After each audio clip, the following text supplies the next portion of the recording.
कि पूरक गोटे लिहिले काकुड़ी बेपारी देसी काकुड़ी बेपारी पूरक गोटे लिहिले अरे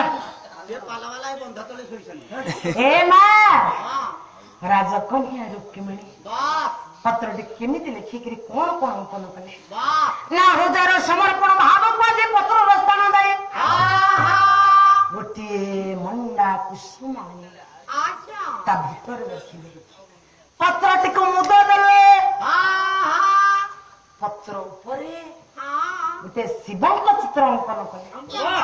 गोटे हनुमान चित्र अंकन कले गोटे सर्प चित्र अंकन कले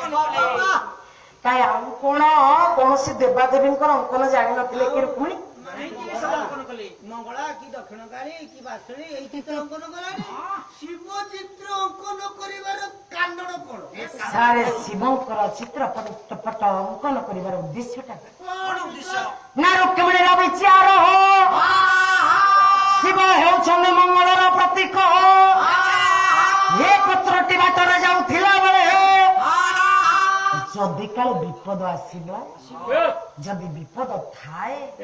शिवंक चित्रपट रहिले आज विपद पड़िबो नाही विपद केबे आसीबोनी द्वितीय रे हो हनुमान चित्र अंकन कले काई की कोन भाई हनुमान चित्र अंकन करिबार उद्देश्यटा कोन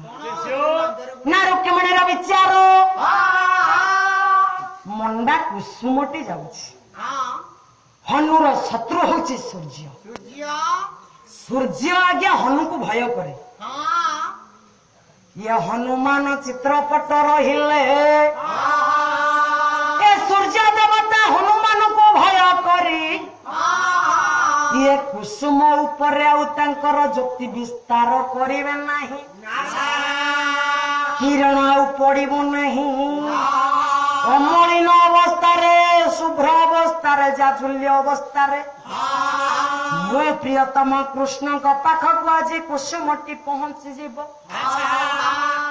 तृतीय चिंताधारा हनुमान चित्र गला तृतीय रे सर्प चित्र अंकन करिवार उद्देश्यटा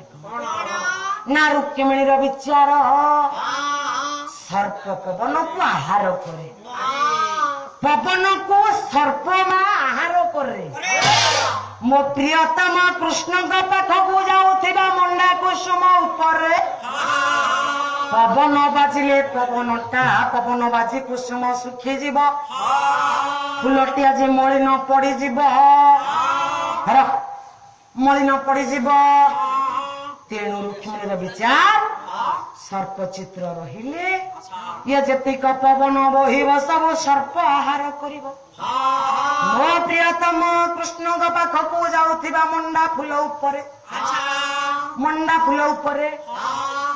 पवन बाजिबनी मलिन अवस्था मो प्रियतम कृष्ण आज फूलटी पाई जीवे भली भाव हृदय समर्पण भाव को पत्र स्थान दे तीनोटी चित्रपट को उपस्थापन करी आज रुक्मिणी पठेदेले पत्रवाहक ब्राह्मण हाथ छाड़ से कथा पद समय हो गला।